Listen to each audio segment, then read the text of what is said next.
মেয়েরা এর আগের ক্লাসে আমরা দ্য ঘোস্ট ব্রাহ্মণ পড়া শুরু করেছিলাম।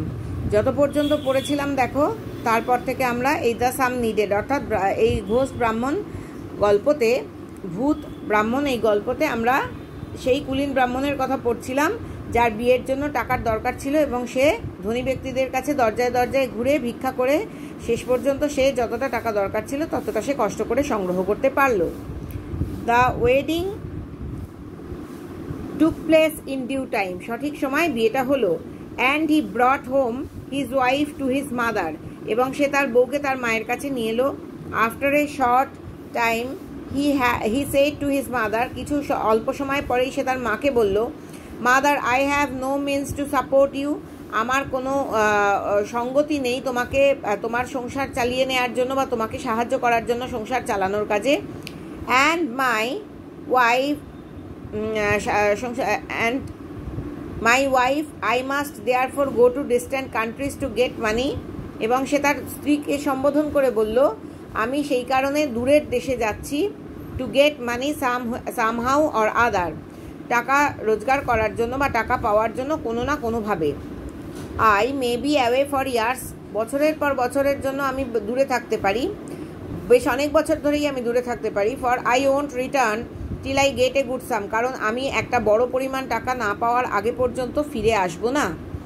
ইন দ্য মিন টাইম, এর মধ্যেই, I'll give you what I have, আমি তোমাদের দিয়ে যাচ্ছি যা আমার আছে, অর্থাৎ যতটা পরিমাণ টাকা পয়সা আমার কাছে আছে সবটাই তোমাদের দিয়ে যাচ্ছি।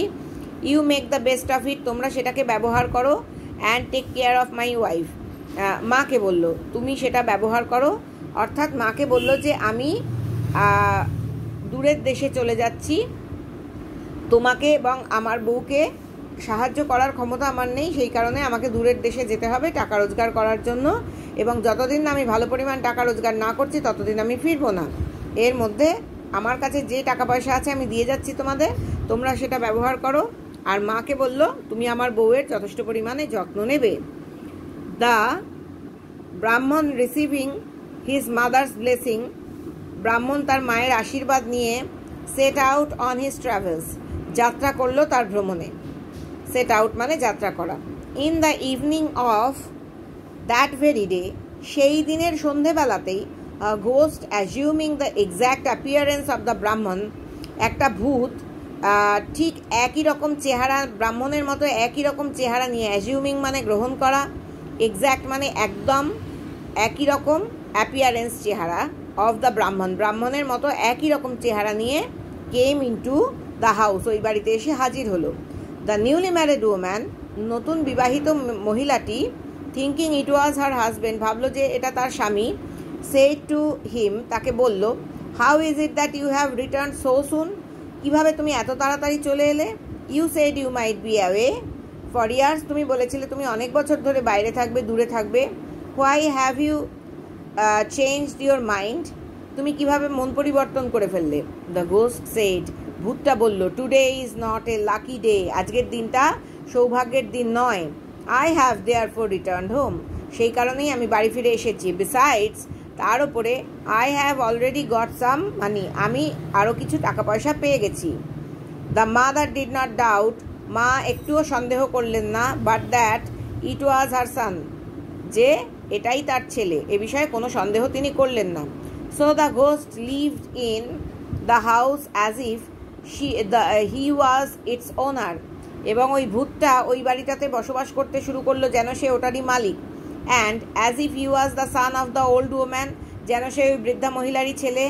And the husband of the young woman, এবং ওই অল্পবয়স্ক মহিলার স্বামী। এইভাবেই সে ওই বাড়িতে বসবাস করতে শুরু করলো।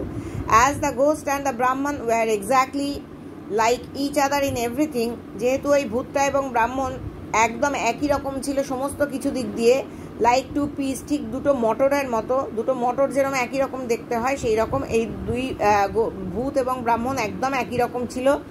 The people in the neighbourhood all thought that the ghost was the real ব্রাহ্মণ, যে পাড়ার লোকেরাও, নেইবারহুড মানে প্রতিবেশী, মানে পাড়ার বা প্রতিবেশীদের মধ্যে যে সমস্ত লোকেরা ছিল তারাও ভাবতে শুরু করলো যে এই ভূতটাই হচ্ছে সত্যিকারের ব্রাহ্মণ। আফটার সাম ইয়ার্স দ্য ব্রাহ্মণ রিটার্ন ফ্রম হিজ ট্রাভেলস, কিছু বছর বাদে ওই ব্রাহ্মণ ফিরে এলো তার ভ্রমণ থেকে।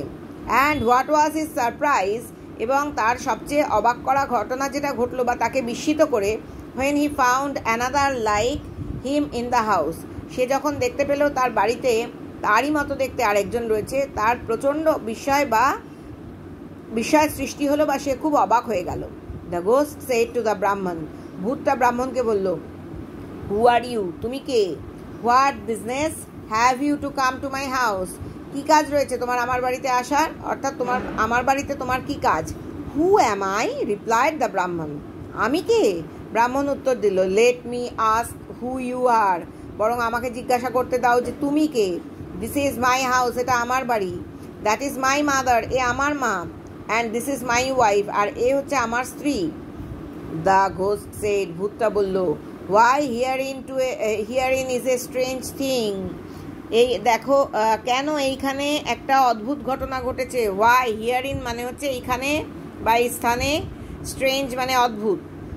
Everyone knows that this is my house, প্রত্যেকে জানে যে এটা আমার বাড়ি।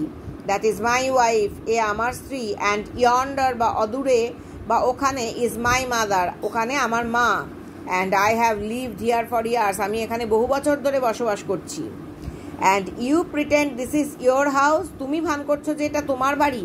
And that woman is your wife, এবং এই মহিলা তোমার স্ত্রী। Your head must have got turned, তোমার নিশ্চয়ই মাথা খারাপ হয়ে গেছে বা মাথা ঘুরে গেছে ব্রাহ্মণ। So saying the ghost drove away the ব্রাহ্মণ, এই কথা বলে ভূতটা ব্রাহ্মণকে তাড়িয়ে দিল। ড্রোভ অ্যাওয়ে ড্রাইভ অ্যাওয়ে থেকে এসছে তাড়িয়ে দিল ব্রাহ্মণকে ফ্রম হিজ হাউস, তার বাড়ি থেকে।